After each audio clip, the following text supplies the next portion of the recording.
नमस्ते बच्चों। तो चलते हैं हम lecture number 5 subject wireless communication. तो टॉपिक है आज हमारा फेडिंग। वही हमारा जो पिछला टॉपिक था फेडिंग, उसी को हम कंटिन्यू कर रहे हैं। तो इसमें आज हम पिछली बार पढ़ रहा था हमने लार्ज स्केल फेडिंग, मतलब लॉन्ग टर्म फेडिंग पढ़ी थी हमने पिछली बार। आज हम पढ़ेंगे स्मॉल स्केल फेडिंग। ठीक है। हमने देखा था कि लॉन्ग टर्म फेडिंग जो हो रही थी उनके जो कारण थे वो थे ऑब्स्टेकल्स, जैसे कि माउंटेन, पाथ लॉस, शेडोविंग एट्सेट्रा। मतलब जैसे जैसे दूरी बढ़ रही थी हमारा long term fading dominant mode में आ रहा था। क्यों? क्योंकि हमने फ्री स्पेस लॉस में पढ़ा था कि जो पावर होती है वो inversely proportional to the square होती है। तो जैसे जैसे पाथ लॉस बढ़ता है हमारा पावर फ्लक्चुएट होता है टाइम के साथ। ठीक है। कि मान लो कि हम दूरी बढ़ाते जा रहे हैं या पाथ लॉस बढ़ाते जा रहे हैं तो हमारा टाइम के साथ पावर फ्लक्चुएट करेगा, पर ये धीरे होता है। ठीक है। तो ऐसे को हम कहते हैं लॉन्ग टर्म फेडिंग। अब लॉन्ग टर्म फेडिंग को कंपेंसेट तो किया जा सकता है। मान लो आपको कम पावर मिल रही है टाइम के साथ, तो आप क्या करो, ट्रांसमीटर की पावर ज़्यादा कर दो, राइट।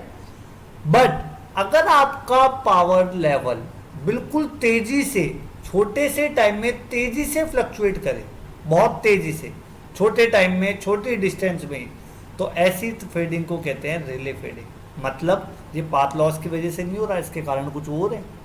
मतलब सिग्नल का स्ट्रेंथ अगर छोटी सी डिस्टेंस में, छोटे ड्यूरेशन में बहुत तेजी से फास्टली चेंजेस हो रहा हो, तो ऐसे को कहते हैं स्मॉल स्केल फेडिंग। ठीक है। Means rapid fluctuation of amplitude of A radio signal over A short period of time is called small scale fading. मतलब देखो लॉन्ग टर्म फेडिंग तो ऐसे चेंज होती है, जैसे ये है, मान लो ये x और y है, ये x है और ये y है। ये हमें रिक्वायर्ड पावर लेवल चाहिए था, रिक्वायर्ड। ठीक है। और हमारा ये सिग्नल जो है वो अगर धीरे धीरे धीरे धीरे ऐसे फ्लक्चुएट कर रहा, ठीक, तो ये तो कहलाएगी लॉन्ग टर्म फेडिंग। और मान लो ये हमारा रिक्वायर्ड पावर लेवल है और छोटी सी डिस्टेंस में ऐसे पावर फ्लक्चुएट कर रहा है हमारा, तो इसको हम कहते हैं शॉर्ट टर्म फेडिंग। क्लियर? इसको हम रिले फेडिंग भी कहते हैं। अब ये क्यों होता है? ये दो या दो से ज़्यादा मल्टीपल कॉपीज अगर ट्रांसमिटेड सिग्नल की पहुंचती है रिसीवर पे अलग अलग टाइम पे, तो उनके इंटरफेरेंस के कारण ये स्मॉल स्केल फेडिंग होती है।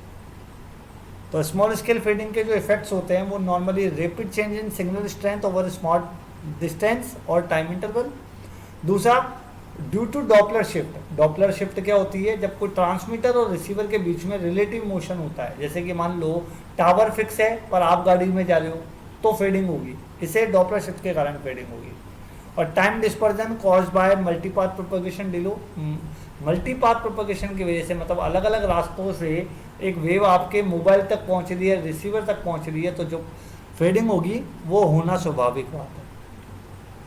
तो हमने देखा कि अर्बन एरियाज में जो फेडिंग होती है वो क्यों होती है? क्योंकि होता क्या है, जो हाइट होते हैं मोबाइल एंटीनास के वो बहुत ज़्यादा होते हैं और हमारा जो रिसीवर है वो बहुत नीचे होता है, तो लाइन ऑफ साइट पाथ नहीं बनेगा, बिल्डिंग आ जाएगी, पेड़ आ जाएगा, राइट है। जब कोई लाइन ऑफ पाथ एग्जिस्ट नहीं होता है तो मल्टीपाथ होना जरूरी होगा। और मल्टीपाथ किससे होता है? रिफ्लेक्शन फ्रॉम ग्राउंड से और सराउंडिंग स्ट्रक्चर से। मतलब अगर ट्रांसमीटर और रिसीवर एक हाइट पे नहीं है, जैसे आपका मोबाइल आपके घर में है और टावर आपका बाहर लगा हुआ है, तो लाइन ऑफ साइट पाथ तो बनेगा ही नहीं, बीच में ऑब्स्टेकल्स आएंगे, तो उनके कारण फेडिंग होगी। तो वो इनकमिंग रेडियो वेव क्या होगी, वो अलग अलग डायरेक्शन से आएगी, अलग अलग डिले पे आएगी, अलग अलग टाइम पे आएगी और रिसीवर तक पहुंचेगी। ठीक है। फिर उनको अगर हम जोड़ेंगे, इनको वेक्टर ऐड करेंगे रिसीविंग एंटीना पे, तो जो सिग्नल है वो फेड होगा या डिस्टोर्टेड होगा। ठीक है। जैसे कि मैंने पिछली बार बताया था आपको कि आपका ये सिग्नल एक आया, उसकी दूसरी कॉपी अलग टाइम पे आई, तीसरी कॉपी जब आई, चौथी कॉपी यहाँ आ रही है, तो इस तरीके से अलग अलग टाइम पे अलग अलग फेज में जब वेव आती है तो रिसीवर पे ऐड होती है, और ऐड होने पर कंस्ट्रक्टिव या डिस्ट्रक्टिव होता है। सेम फेज में है तो कंस्ट्रक्टिव मतलब जुड़ जाएगी, अपोजिट फेज में है तो डिस्ट्रक्टिव घट जाएगी। तो इस तरीके से जो पावर है, जैसे मैं मान लो ये एक वेव आई और ये दूसरी वेव आई, ठीक है। अब यहाँ पर इस टाइम पर देखो इसका वेव मैक्सिमम है, पर इस टाइम पर इसका वेव ये यहाँ है, इन दोनों को ऐड करो तो पावर अलग आ रही है, किसी टाइम में घट जाएगी। तो उस हिसाब से, क्योंकि वेव के अंदर नेगेटिव और पॉजिटिव दोनों एम्पलीट्यूड है, तो उस वजह से पावर फ्लक्चुएट करती है टाइम के साथ। ठीक है, तो ऑब्जेक्ट अगर स्टैटिक है रेडियो चैनल में और मोशन केवल किसका हो रहा है, मोबाइल का, जैसे रिसीवर का, तो ऐसे केस में जो होती है फेडिंग वो कहलाती है डॉपलर शिफ्ट के कारण। ठीक है, अब कंस्ट्रक्टिव और डिस्ट्रक्टिव इफेक्ट के कारण मल्टीपल पाथ जो है वो सम हो गई रिसीवर पे। ठीक है, तो वो क्या करेगी, स्मॉल पीरियड ऑफ टाइम में पावर फ्लक्चुएट करेगी बहुत तेजी से। समझ आ गया नहीं आया? दूसरा आता है डॉपलर शिफ्ट, जब हमारा ऑब्जेक्ट तो जो पाथ है बिल्कुल ऑब्स्टेकल फ्री है, ऑब्स्टेकल फ्री है, कोई पेड़ पौधा नहीं है, कोई बिल्डिंग नहीं है, कुछ भी नहीं है, मल्टीपाथ प्रोपगेशन भी नहीं हो रहा, पर ट्रांसमीटर के साथ रिसीवर जो है वो चल रहा है। ट्रांसमीटर फिक्स है पर रिसीवर चल रहा है, जैसे आपकी कार, कोई ऑब्स्टेकल नहीं है, कुछ भी नहीं है, मान ही नहीं रहे हम मल्टीपाथ प्रोपगेशन हो रहा है। पर ऐसे केस में जो फेडिंग होती है वो डॉपलर शिफ्ट के कारण होती है। डॉपलर शिफ्ट जैसे हमने बताया था ट्रेन वाला एग्जांपल, ट्रेन का जो हॉर्न है वो पास आती हुई ट्रेन हमें ज़्यादा हॉर्न सुनाई देता है, जैसे ही वो ट्रेन दूर जाती है हमें कम सुनाई देता है, ये डॉपलर शिफ्ट होता है। तो फैक्टर्स कौन कौन से होते हैं, मल्टीपाथ प्रोपगेशन किसी भी स्मॉल स्केल फेडिंग के, speed of mobile, speed of surrounding objects. मान लो आपका मोबाइल भी फिक्स है, आपका जस्ट लाइक टावर भी फिक्स है, पर बीच में जो ऑब्स्टेकल्स आ रहे हैं वो खुद चल रहे हैं, जैसे कार चल रही है, कुछ भी चल रहा है। और दूसरा ट्रांसमिशन बैंडविड्थ, कि चैनल सकड़ा है, चैनल सकड़ा है और सिग्नल की बैंडविड्थ ज़्यादा है, तो ऐसे केस में जो होगा वो स्मॉल स्केल फेडिंग होती है। मल्टीपाथ प्रोपगेशन में मैंने बताया जब मल्टीपल पाथ कंपोनेंट, मल्टीपाथ का मतलब है मल्टीपल रास्तों से जब कोई वेव की मल्टीपल कॉपीज पहुंचती है तो उन कॉपीज को कहते हैं मल्टीपाथ कंपोनेंट, और जब वो ऐड होते हैं तो वो फ्लक्चुएशन करते हैं। स्पीड ऑफ ऑब्स्टेकल, अगर कोई ऑब्स्टेकल मूव कर रहा है, ट्रांसमीटर फिक्स है, रिसीवर फिक्स है, पर ऑब्स्टेकल मूव कर रहा है, तो ऐसे केस में जो होगा वो जो मल्टीपाथ सिग्नल है वो अलग अलग डिले से आएगा। तो ऐसे टाइम में ऑब्स्टेकल में के कारण मल्टीपाथ कंपोनेंट अलग अलग डिले पे आएंगे और फेडिंग होगी। ठीक है, दोबारा बता रहा हूँ, स्पीड ऑफ ऑब्स्टेकल में कि ऑब्स्टेकल अगर मूव करेगा तो वो टाइम डिले देंगे मल्टीपाथ कंपोनेंट्स में, क्यों, क्योंकि वो ऑब्स्टेकल चल रहा है। ठीक है, ट्रांसमिशन बैंडविड्थ, अगर सिग्नल की बैंडविड्थ ज़्यादा है और चैनल की बैंडविड्थ कम है तो ऐसे केस में जो रिसीव्ड सिग्नल है वो पावर टाइम के साथ फ्लक्चुएट करेगी। चौथा डॉपलर शिफ्ट, जब ट्रांसमीटर और रिसीवर के बीच में रिलेटिव मोशन हो रहा हो, मतलब कोई ना कोई एक बंदा चल रहा हो या दोनों चल रहे हो अलग अलग वेलोसिटी से, तो फ्रीक्वेंसी में चेंजेस आते हैं जिसके कारण पावर में फ्लक्चुएशन आता है।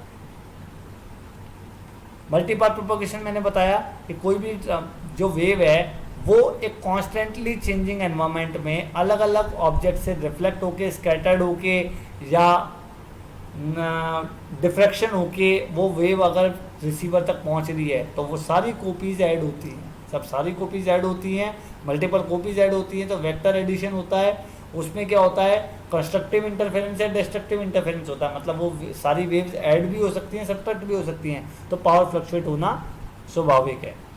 ठीक है, इसके कारण जो होता है वो इंटर सिंबल इंटरफेरेंस होता है, क्योंकि अलग अलग टाइम पे पहुंच रही है। तो मान लो कोई वेव जैसे 1 भेजा था आपने, 1 भेजा पर वो डिले हो गया और इतने में पीछे से 0 भी आ रहा था और उसमें डिले नहीं आया, तो 1 और 0 एक साथ आ जाएंगे, 1 और 0 एक ही टाइम पे पहुंचेंगे। मान लो मैंने 1 बजे 1 भेजा और 1:05 पे मैंने 0 भेजा, पर जो 1 भेजा था वो 5 मिनट के डिले से आया और जो 0 भेजा वो डिले में नहीं आया, कोई कारण होगा कि वो डिले में नहीं आया, वो सीधे आ गया, तो दोनों वो हैं वो एक ही टाइम पे पहुंच गए। इसको कहते हैं इंटर सिंबल इंटरफेरेंस, और यही कारण होता है हमारा फेडिंग का। डॉपलर शिफ्ट, जैसे कि हमने बताया कि अगर फ्रीक्वेंसी में जो रिसीव्ड फ्रीक्वेंसी है, ट्रांसमिटेड फ्रीक्वेंसी है मान लो 3 किलोहर्ट्ज, रिसीव्ड फ्रीक्वेंसी 3 के अंदर जुड़े या घटे, जैसे 4 किलोहर्ट्ज मिल गई, 5 किलोहर्ट्ज मिल गई, 2 किलोहर्ट्ज मिल गए रिसीव्ड फ्रीक्वेंसी, तो ऐसे को कहते हैं डॉपलर शिफ्ट। डॉपलर शिफ्ट मतलब change in frequency due to relative motion between transmitter and receiver.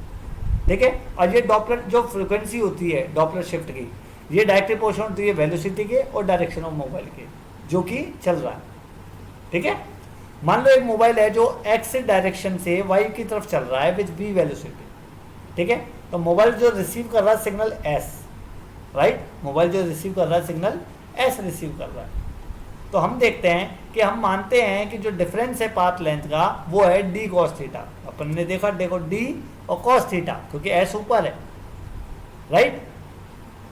तो डेल टी क्या है, टाइम रिक्वायर्ड जो टाइम लगा है, कितना टाइम लगा है, एक्स से वाई तक पहुंचने में जो टाइम लगा डेल टी। थीटा क्या है, angle of arrival of wave, receiver तक वेव पहुंचने के लिए जो एंगल बना है वो हमारा थीटा है। तो डेल एल बराबर होता है डी कॉस थीटा। तो डी को क्या बोलते हैं, velocity equal to distance upon time, तो D equal to velocity into time, तो V into del T cos theta.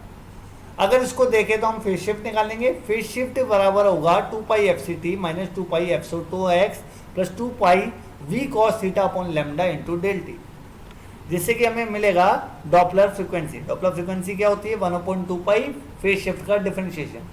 Phase shift का डिफरेंशिएशन करेंगे रिस्पेक्ट में टी के, तो हमें मिलेगा 2 F C plus V cos theta upon lambda, और V cos theta upon lambda को कहते हैं डॉपलर शिफ्ट। ठीक है, ट्रांसमीटर और रिसीवर के बीच में रिलेटिव मोशन होने के कारण रिसीव्ड फ्रीक्वेंसी जो है वो ट्रांसमिटेड फ्रीक्वेंसी में कुछ जुड़ के या घट के आएगी। ठीक है, थैंक यू।